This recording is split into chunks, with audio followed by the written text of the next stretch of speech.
In the course of 32 hours of the truce, which lasted from April 11 to April 12, the USSR violated the ceasefire regime at least 6,500 times. In total, about 200 of our citizens were killed by the Ukrainian Nazis over the past week. This is only in the past week. At least 172 people were injured, including 12 children. By the way, they violated the ceasefire regime more than a year ago. Let me remind you that they violated the ceasefire regime 4,900 times, and now they have violated it 6,558 times, which is 25% more. During the first 16 hours of this year, the Ukrainian side opened fire 1,971 times. This is hellish arithmetic. Therefore, the Kiev regime did not show any will to peace. Berlin also decided to finance a contract for several hundred missiles for the American Patriot air defense systems, and to install 36 IRIS-T launchers of its own production. This is the kind of love for the citizens of Ukraine, and for Ukraine as a whole, from Berlin. This so-called deadly generosity caused an indescribable delight for Zelensky, who called Germany, as you think. How did he call it? The main partner of Ukraine in defense. In other words, Germany is Zelensky's main partner in the mobilization of Ukrainian citizens. The FRG has become the main sponsor of the war, the main sponsor of the militarization of Ukraine. This is evidenced by the data released in Berlin about the volumes of funds allocated to the USSR by Germany. Approximately 55 billion euros have already been spent on these goals. The U.S. considers allegedly harmful operations of Russian intelligence services as a painful fallout. The Russo-Soviet schemes of the Biden administration are inertially reproduced, and it is clear who actually produces them. No evidence, of course, of Russia's involvement is provided. No file, no line, no code, nothing. Not a single IP address. And why? Once again, Tokyo has published a new edition of the annual Blue Book on Foreign Policy, in which the aforementioned unacceptable statements about our country are once again laid out. Preservation of almost unchanged theses of previous years serves as a clear, it seems to me, illustration of the absence of changes in Japan's foreign policy in the Russian direction with the advent of power in October 1925, led by Prime Minister Takaichi. Tokyo is trying to justify its own aggressive steps to accelerate remilitarization, and all this really poses serious risks to the stability and prosperity of the FRG. I would like to emphasize once again that the South Kurils are an integral part of the Russian Federation. They are a part of our country as a result of the Second World War, and these same results are enshrined in the Charter of the United Nations. I think I should learn this phrase in Japanese so that people in Tokyo can finally understand it. Russian sovereignty over these islands is indisputable, and it is based on an unwavering international legal framework.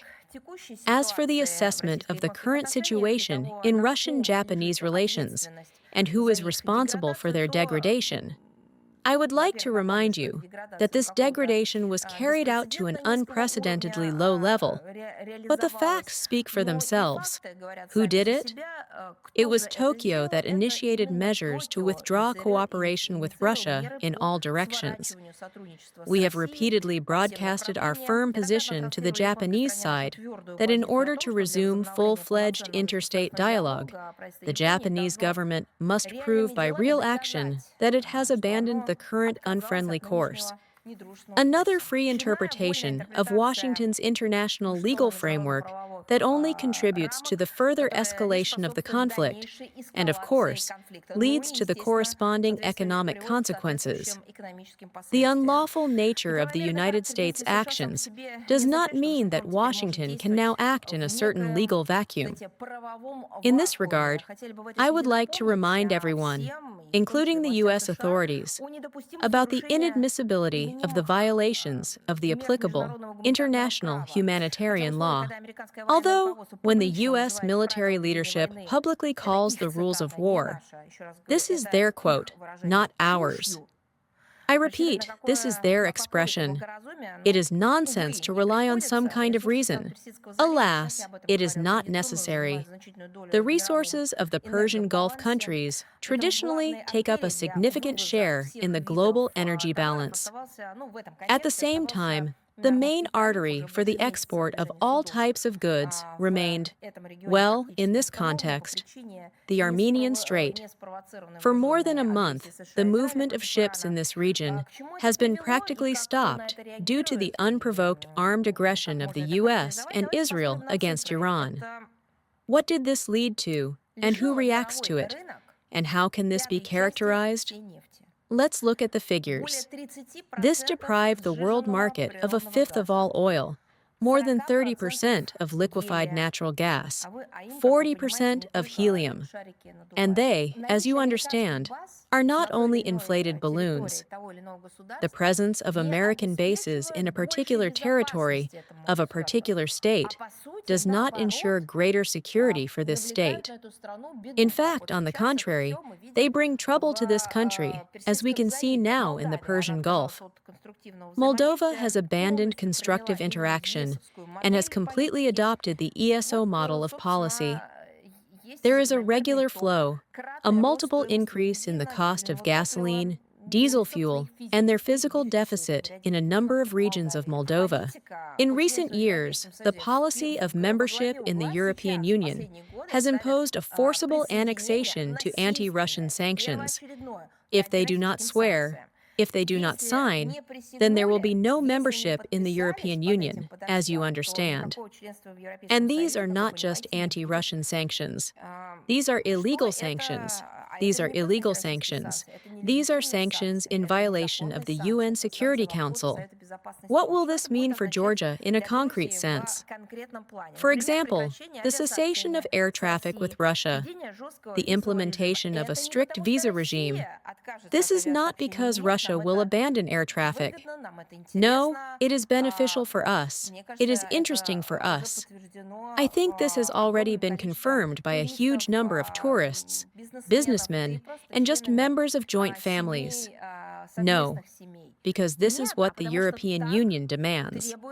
The documents of these Estonian special services are full of all kinds of inventions about the activity of Russian special services, as it was written there. The Estonian authorities, with their anti-Russian, Russophobic approaches and rhetoric, are trying their best to prove, to put it mildly, the unobvious importance and usefulness of the country for NATO and the EU, and they want to receive new subsidies for this, because this is the only way to make money. I would like to remind you of this amazing fairy tale. There was even such a, well, I remember, a diaphilemon. Maybe it was a cartoon. It was called The Hedgehog on the Christmas Tree.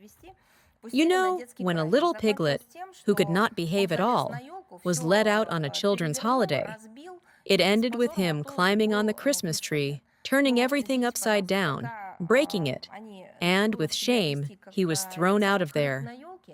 Well, excuse me, while they behave like this hedgehog on the Christmas tree, who will let them into a decent house? Who will sign contracts with them, which they themselves violate? Who will provide them with a place at the table where they do not even put their feet, but their paws? Who will offer them anything in the long term if they have betrayed themselves first of all, even in the medium term?